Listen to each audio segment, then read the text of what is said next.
In this case, there were some egregious facts that showed an intoxicated driver killed a 13-year-old boy, and he continued to drive and flee the scene. He didn't render any aid to the boy. Luckily, due to the actions of a Good Samaritan, a record driver, he was found, and he called in the DPS troopers who continued the investigation. And due to their investigation, it did show that he was intoxicated, and he ended up pleading to the case and pleading guilty open to the court, in which the court sentenced him today to the maximum punishment. And the maximum on this sentence is what, 20 years? The maximum is 20 years on intoxication manslaughter, and it was 10 years on the failure to stop and render aid. And we also allege the deadly weapon finding on this case. Okay, now on the intoxication manslaughter, that's the most they can get on something like that? That's correct. The most he could get would be 20 years in this case. Okay. What about family? I mean, they went through a lot. The courtroom this morning, family went through an awful lot. Right? Family went through a lot. Unfortunately for them, I don't think that this has brought a whole lot of closure to them, in the sense that I think they realize that no matter what sentence was given by the court today, their son Kendrick would never be brought back. And although this is one small step towards that, they were still saddened by the events of today. What about the driver? He was not just intoxicated, he was majorly intoxicated. Correct. The evidence showed today that he was he had a blood alcohol level of 0.29. That's what, 4 times almost? A little over 4 times the legal limit in the state of Texas. And this was what time of day? The accident was in the early morning hours, around 8 o'clock or so.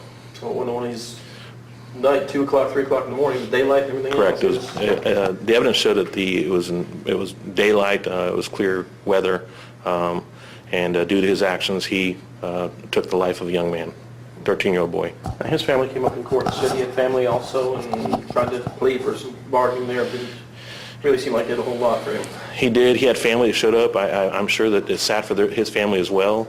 However, really when it comes down to it, the actions of this defendant are actions of his own, and he has only himself to blame for any grief he's caused his family or anybody else within his family. Now what about the record driver, this Aubrey LaBeouf that spotted him, heard the thing come over the radio of the sheriff's office two-way that they were looking for this vehicle and saw it come around the corner before the accident, actually saw the accident and then followed him? Correct. I think the evidence showed that and I think the court did talk about the fact that the tow truck driver was able to basically follow this individual and then and give his whereabouts once he did find out where he'd actually gone to after the accident. This morning I heard on the police scanners, HPD had put an attempt to locate out on a blue Dodge Dakota bearing a paper plate with a camper shell on the back. There was a possible 1055 driver, drunk driver. And then it was 59 northbound, attempt to locate on HPD. Probably 5 minutes later, it switched over to Montgomery County Dispatch, and they aired the same thing, an attempt to locate out on blue Dodge Dakota with a camper shell, paper plates.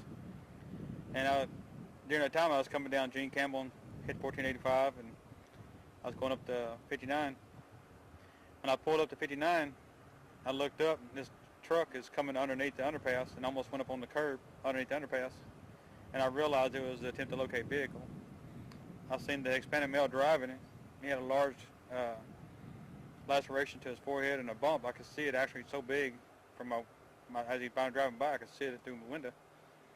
And when the cars went by, I did a U-turn, tried to get up behind him as quick as I could. Finally made it up to him behind him right there before the kid cemetery at the fire station. And when we passed the fire station, come up to the kid cemetery, and that's when I seen him. He was in the right lane, like he's going to turn off on Kid Cemetery, and he swerved back to the left, and right before the guardrail, and that's when he struck that little boy.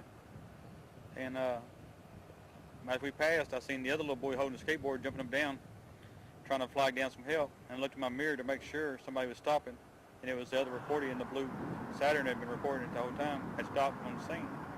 So I stayed in pursuit of the drunk driver, or possible 1055 driver. And we went down toward Gene Campbell. He almost hit another car head-on in the opposite side of the lane, a white car. And then we got to Dry Creek in 1485. He turned left in front of a car. And I had my overheads on trying to make sure everybody knew he was coming through.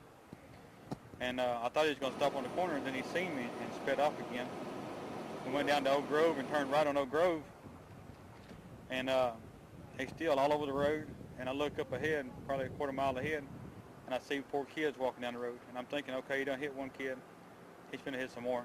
And I just start bearing on my horn. and blowing the horn, and I'm on the phone with 911, and finally the kids look up and they jump out of the way as we're going by. And I followed him to his address. He pulled in his house, and then I got him up to his house and told him he had struck a child. And he said, I didn't hit nobody, I didn't hit nobody. And he went into the house, and then a few minutes later DPS got there and apprehended him and took him to custody. He come out, when he went in the house, he had no shirt on. When he come back out, he had put a shirt on. I guess he took the shirt in with him when he was in his. When he come out, he says, I told him that the ambulance and the police were coming. He said, I don't need no ambulance, I don't need no ambulance. He says, I surrender to the police.